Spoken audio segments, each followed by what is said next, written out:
If you like to wirelessly game on your Xbox One or Xbox Series X S console, you may have considered the Bang & Olufsen BeoPlay Portal or the Xbox Wireless Headset as your go-to gaming headphones. But what's the difference between the two? Does one perform better than the other? And is the price difference really worth it? Hey, I'm Daigo at TestDriveRatings.com, where we help you find the best products for your needs. Today we'll be going over both headphones, comparing how they perform overall for various uses. Also, we'll be comparing their design, sound quality, isolation, leakage, and mic performance, as well as their connectivity and active features. Make sure to stick around as we'll be answering some of your questions at the end as part of our hashtag AskRatings.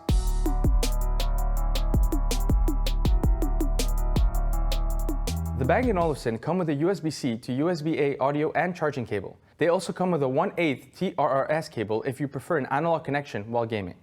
The Xbox wireless headset also comes with a USB-A to USB-C cable that you can use for a wired USB connection on Xbox consoles.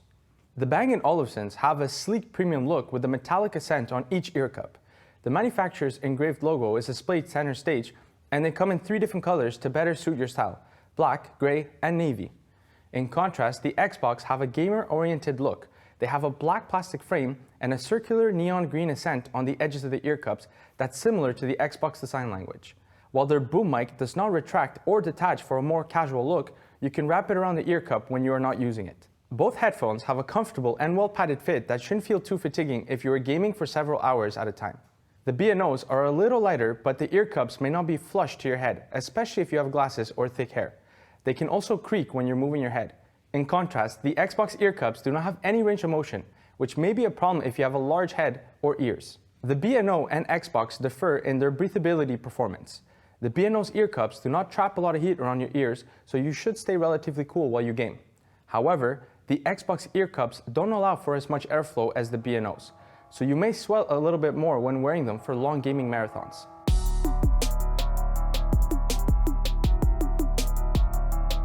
Before we dive deep into our test results, let's talk about how the headphones perform overall. The Bang & Olufsen's are a better choice for most uses. Although both headphones have sound customization features, the Bang & Olufsen's have a more neutral sound profile out of the box. They also deliver audio more consistently than the Xbox, and their soundstage seems wider and more natural. The B&Os support aptX and aptX HD codec if you like to listen to higher quality audio, which can please audiophiles. The Bang & Olufsen's are also suitable for traveling, commuting, and office uses. Unlike the Xbox, they have active noise cancelling, ANC, which helps reduce some noise around you. They're better built too and have call and music controls. Both headphones aren't really designed for sports and fitness. Although we don't currently test for it, they don't have an IP rating for water resistance. They can also fall off your head while you're running or working out. The Bang & Olufsen's and Xbox have the most similarities when it comes to gaming. Both headphones have a comfortable fit and support Bluetooth, so you can receive audio from one device while you're gaming on your Xbox. They also have a sound customization feature in their companion app and have low Xbox wireless latency. However, the Xbox has a longer continuous battery life. Their boom mic also does a better job of recording your voice. If you tend to make a lot of phone calls, the Xbox have a better overall performing mic, so your voice sounds clear to whoever is on the other side of the line. Both headphones struggle to separate speech from background noise though. However, the Bang & Olufsen's ANC helps reduce background noise so that you can focus on your call. By the way, before we continue to sound quality, if you enjoy our content, please make sure you subscribe to our channel for the latest videos. And check out our website for the full review and more. By subscribing, you're helping us reach a wider audience and in turn, help you find the best products for your needs. Stick around until the end of the video where I'll answer some user questions.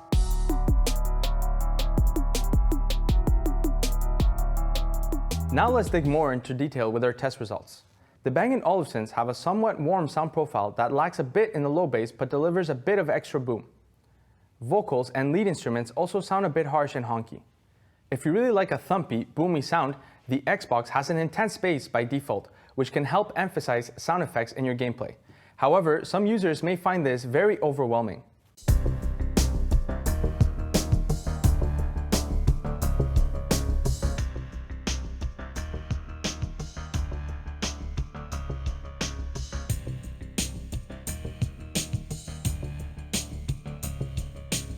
Both headphones are also prone to inconsistencies in audio delivery. The Bang & Olufsen's treble response may sound different depending on their fit and positioning on your head.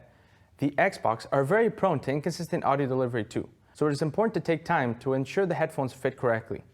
Headphones create a passive soundstage or a space and environment of sound in order to localize spatial cues like sound effects as you game. If you want to learn more about this, then click in the link here. Unfortunately, both headphones have a poor passive soundstage due to their closed-back design. Even though the B&O have a somewhat wider soundstage, overall both soundstages seem closed off and unnatural. As a result, audio seems like it's coming from inside your head rather than from speakers placed around you. Luckily, both models have a virtual soundstage feature, which can help create a more immersive gaming experience. Both headphones support Dolby Atmos. However, you need to register either headphone in the Dolby Atmos Access app before you can use it.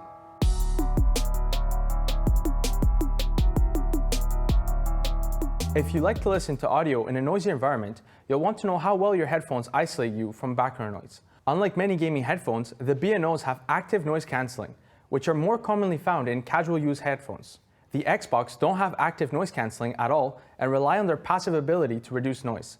However, they're not really designed to block out sound.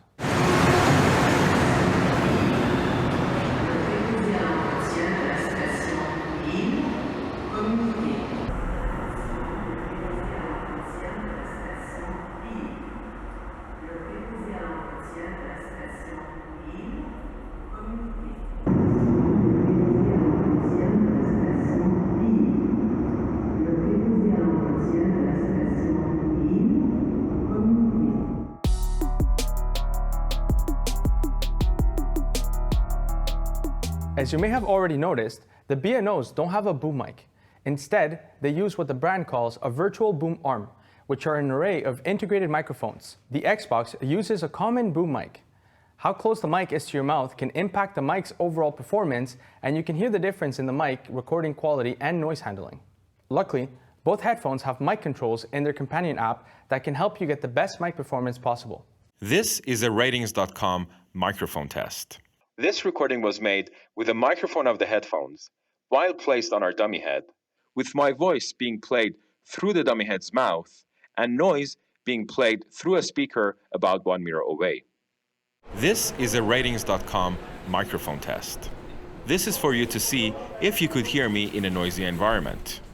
This recording was made with a microphone of the headphones, while placed on our dummy head. This is a Ratings.com microphone test. This is for you to see if you could hear me in a noisy environment. This recording was made with a microphone of the headphones, while placed on our dummy head. This is a Ratings.com microphone test. This is for you to see if you could hear me in a noisy environment. This recording was made with a microphone of the headphones, while placed on our dummy head.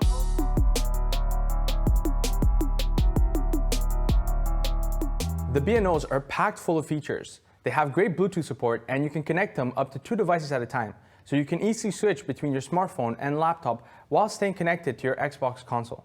In addition to supporting SBC codec, they also support aptX and aptX HD for better sound quality over Bluetooth. However, their latency on PC using these codecs are quite high. You might notice some delay between your audio and visuals, so I wouldn't recommend gaming over Bluetooth.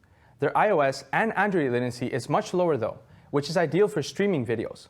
However, some apps compensate for latency, so your experience may vary. While the Xbox seems more bare bones when compared to the B&Os, they still deliver quite a few features for their price point. They also support Bluetooth but lack multi-device pairing or support for higher quality codec. And their somewhat PC latency makes them less ideal for gaming with this connection. On the upside, they have a very low latency on iOS and Android.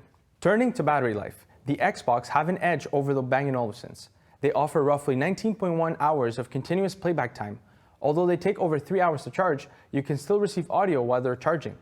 They also have an auto-off timer that helps conserve their battery life when you're not using them. In contrast, the B&O lasts roughly 11.5 hours continuously and have a charge time of just under 2.5 hours. Even though they can be used with the TRRS cable for an analog connection, they must be powered on for them to work, so you won't be able to use them passively. On the upside, they can also receive audio while they're charging. They have an auto-off timer too, which is handy if you forget to turn them off. Both headphones also come with a companion app. The B&Os are compatible with the Beoplay app available on iOS and Android. The app really offers a lot of functionalities, whether you're gaming or listening to music. It's separated into 2 tabs, Bluetooth and Xbox, each with their own set of controls available. The Xbox are compatible with the Xbox accessory software, available in Windows and Xbox. Although simple in terms of what features are offered, it has a graphic EQ and preset as well as controls like mic monitoring.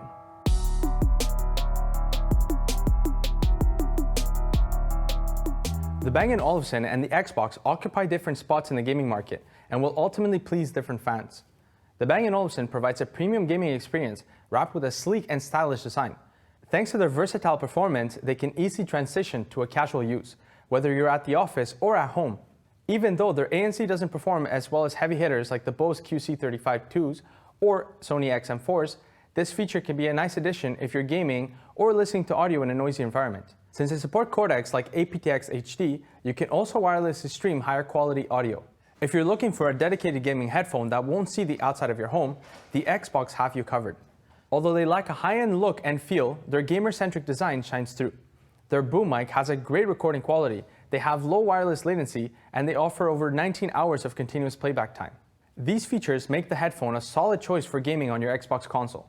However, they aren't as versatile as the Bang & Olufsen's and aren't as suitable for office use or commuting. Now it's time for a new #AskRating section where we answer your questions pertaining to the products in the current video. In this case, we're curious to know what questions you had regarding the Bang & Olufsen Beoplay Portal and the Xbox wireless headset. Let's take a look at some of your questions now. Mib asked on a review discussion about the Bang & Olufsen's, "Sorry for all the questions regarding the battery, but isn't 11 hours for an over-ear headphone extremely low? Or is a standard different for gaming headsets?" You could definitely find some headphones that can last 20 to 22 hours, but often that's with some features disabled in order to increase the battery life. For our testing, we consider any value over 10 hours of continuous battery life to be good though. Also, no need to apologize. We always welcome any and all questions, so thanks for reaching out. Peoki asked on a review discussion, "The Xbox Wireless has a higher latency than the Razer Kyra Pro and the Turtle Beach Stealth 700 Gen 2s. Will I notice a difference? Also, the analog USB audio latency is 69 milliseconds, but I assume the latency would be 0 for wired headsets. Am I wrong? Also, the iOS latency is measured at 0 milliseconds. Did you have a chance to test them with the tvOS as well? I would love to use them with my Apple TV. Thanks, Peoki, for reaching out. You won't likely notice a difference, as 51 milliseconds is still pretty low. We actually consider anything under 150 to be a good value in this case. Unfortunately, we haven't tested them with the tvOS, but we understand that it is important to some users, and we're going to keep that in mind moving forward. As for wired latency, it was tested through USB-C, so it will almost never be 0. However, if we tested it via analog, then you'll likely see a 0. Nicoventi asked on a review discussion for the Xbox Wireless, "I didn't see anything about the static in the Xbox Wireless left ear cup when no sound is being played. Is this a me issue, or is this why the passive soundstage received such a poor review? Using PC on a brand new Xbox wireless adapter. We didn't experience any static coming out of the ear cups during testing, so our testers just had another look for you. They mentioned that the unit we purchased had very little to no noise floor on the headset. It's worth mentioning that a subtle noise floor is normal when the drivers are on standby. All things considered, we aren't experiencing anything out of the norm on our unit." So what do you think of the Bang & Olufsen's Beoplay Portal and the Xbox wireless headset? Do you prefer one over the other? What do you normally look in a gaming headset? Let us know what you think below. Also, we are currently hiring in our offices in Montreal for various positions, so if you want to help people find the best products for their needs, have a look at our career page on our website. You can check out all of the measurements in our full review. If you like our content, subscribe to our channel or become an insider on the website for first access to our latest results. So that's it. Thank you for sticking around and see you next time.